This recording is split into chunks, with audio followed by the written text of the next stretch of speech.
বন্ধুরা, প্রথমে আমরা এই ট্রান্সফরমারটা থেকে দেখব যে আসলে এসি আউটপুট কত আসে।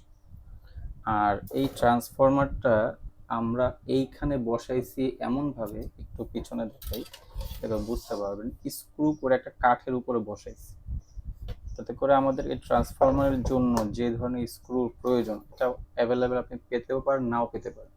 যার কারণে এটা যাতে এখানে সুন্দরভাবে বসতে পারে এই জন্য আমি স্ক্রু করে বসাই দিব, এতে করে আমাদের সহজ হবে কাজটা।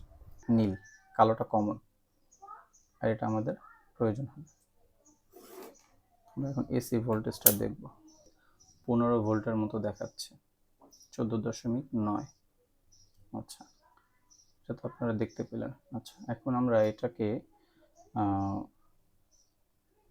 এসি থেকে ডিসি লাইনে আনার পর দেখব যে আসলে কত ভোল্টেজ দেখাচ্ছে। এখন কিন্তু 14.9 দেখাচ্ছে। আচ্ছা, প্রথমে এই ট্রান্সফরমারটা একটু দেখাই।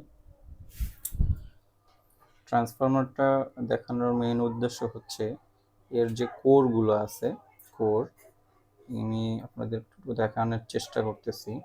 কোরটা, এটা যারা কাজ করেন আপনারা টুকটাক, আমার থেকেও যারা অভিজ্ঞ আছেন তারা বুঝতে পারবেন। এটা মোটামুটি তারা বলে যে 10 এম্পিয়ার আইপিএস থেকে সংগ্রহ করা। তো এগুলো আসলে 10 এম্পিয়ার না হলেও 8 এম্পিয়ারের কাছাকাছি হয়ে থাকবে। আচ্ছা, এই ট্রান্সফরমারটা বাজার থেকে আমি মোটামুটি 650 টাকার মধ্যে সংগ্রহ করতে পেরেছি। আচ্ছা, এরপরে দ্বিতীয়ত যেটা হবে, এই যে বক্সটা, এই বক্সটা আপনাদের লাগবে এটা সেট আপ করার জন্য। এটা লাগবে, এটা আমি খুলে রেখেছি। এটা হচ্ছে এটার উপরের ভাগ কমপ্লিট, দেখতে পাচ্ছেন। আচ্ছা, এটা রেখে দিই। তারপরে আপনাদের কাজ করতে আরেকটা জিনিস লাগবে, সেটা হচ্ছে মাল্টিমিটার। ঠিক আছে, মাল্টিমিটারটি আপনাদের লাগবে কাজের সময়। আর এই যে একটি হিটসিঙ্ক দেখতে পাচ্ছেন, মূলত এই হিটসিঙ্কটা আমি কম্পিউটারের যে প্রসেসর আছে এই প্রসেসরের সাথে থাকে। এটা আমার কাছে ছিল। আপনারা যদি কোনো দোকান থেকে সংগ্রহ করতে পারেন, এই ধরনের হিটসিঙ্কগুলো খুব ভালো হয়, কারণ এখান থেকে খুব বাতাস পাস হয় এবং কুলিং হিসেবে খুব ভালো কাজ করে। আর একটি ব্রিজ ডায়োড, হুম এই এই ডায়োডটা 35 এম্পিয়ার পর্যন্ত সাপোর্ট করে। আমাদের তো আসলে 35 এম্পিয়ার দরকার নেই, আমরা 10 এম্পিয়ার বা 8 এম্পিয়ার সাপোর্ট দিব 80 এম্পিয়ারকে চার্জ করার জন্য। ঠিক আছে, এটা এই হিটসিঙ্কটা আমি দেখেন আপনাদেরকে একটু দেখাই যে এই হিটসিঙ্কটা আমি এখানে স্ক্রু করে এখান থেকে লাগাই দিছি। আচ্ছা, এরপরে লাগবে একটি কুলিং ফ্যান। এটাও আমার কিন্তু বাসায় ছিল, অলরেডি ছিল, আমি সেখান থেকে সংগ্রহ করছি। এই পিসির সাথেই এরকম ছিল ফ্যানটা, সেখান থেকে আমি সংগ্রহ করেছি।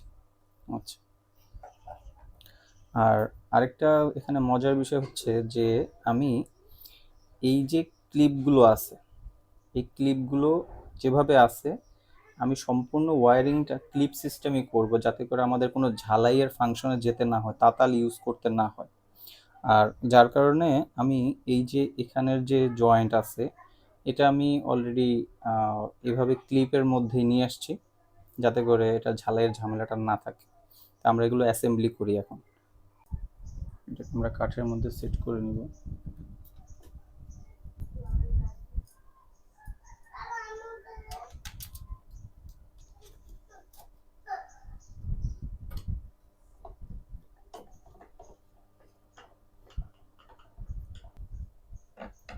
আচ্ছা, এগুলো আমাদের এখন হয়ে গেছে। আমরা এখন যেটা করব, এই পাওয়ারের কেবলটা ঠিক ঠিক করে নিব।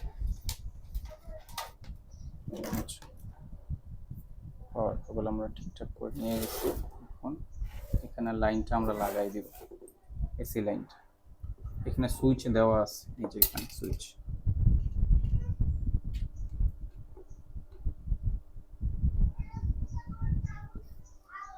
আচ্ছা, এরপরে এই লাইনটা আমাদের লাগতেছে না।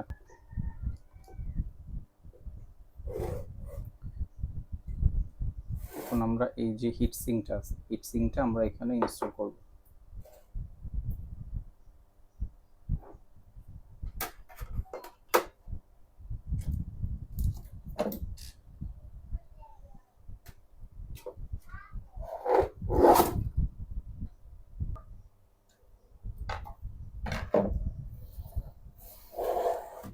সিঙ্কটা আমাদের বসানো এখানে হয়ে গেছে। এটা বডির সাথে কানেকশন আছে, যার কারণে এই হিট সিঙ্ক থেকে এই বডির মধ্যেও তাপ পরিবহন হবে, যাতে করে এইটা মানে এই ডায়োডটা, ব্রিজ ডায়োডটা ঠান্ডা থাকে। আচ্ছা, এখন আমরা এই ওয়্যারিংগুলো সেরে ফেলি।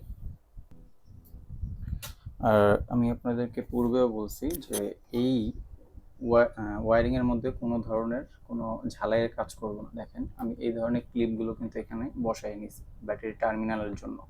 এটা হচ্ছে ব্যাটারিতে যাবে এই লাইনগুলো, আর এটা হচ্ছে আমার ডায়োড থেকে নেগেটিভ পজিটিভ বের হবে।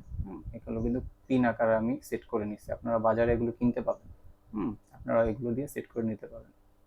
আর লাল এবং কালো তার বোঝার সুবিধার জন্য ব্যাটারি লাইনের জন্য। ঠিক আছে,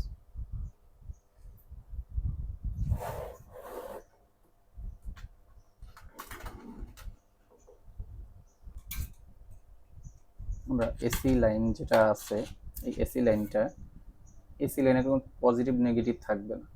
আমরা এখান থেকে আগে থেকে লাইনটা বসাই নিই।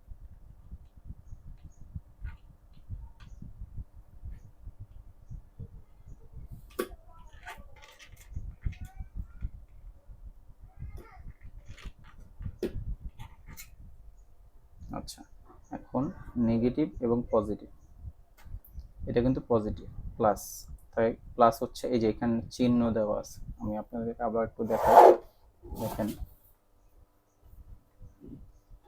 এই যে পজিটিভ কিন্তু চিহ্ন দেওয়া আছে, শুধু পজিটিভের চিহ্ন দেওয়া, ও পাশে নেগেটিভের চিহ্ন লাগবে না।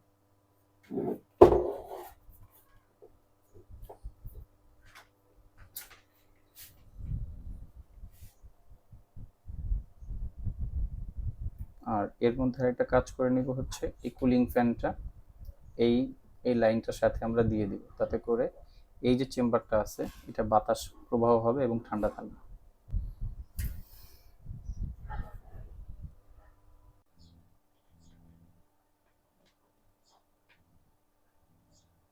দেখেছেন বন্ধুরা, এটা কিন্তু মোটামুটি আপনার এর উপরে যাবে না। অরিজিনালি 12.4 বা 13 বা 13.5 সর্বোচ্চ। মিটার আপনাকে দেখাইতে পারে, ওটা হচ্ছে মানে কনস্ট্যান্ট ভোল্টেজটা আসলে যদি একটু আপ ডাউন করে তখন কিন্তু এরকম দেখায়।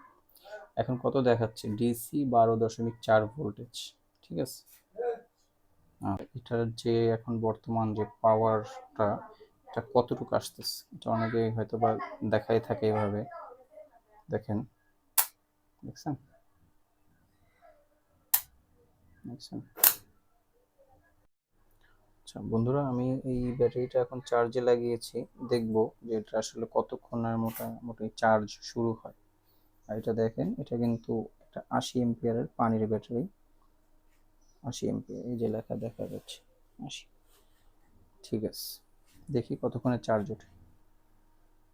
চার্জের পরে কত দেখে, 12.4। 40-50 মিনিট পরে এই ভিডিওটা আবার করতেছি, দেখেন পানি কিন্তু এখন ফুটতেছে। মোটামুটি ভালো পরিমাণে চার্জ হচ্ছে।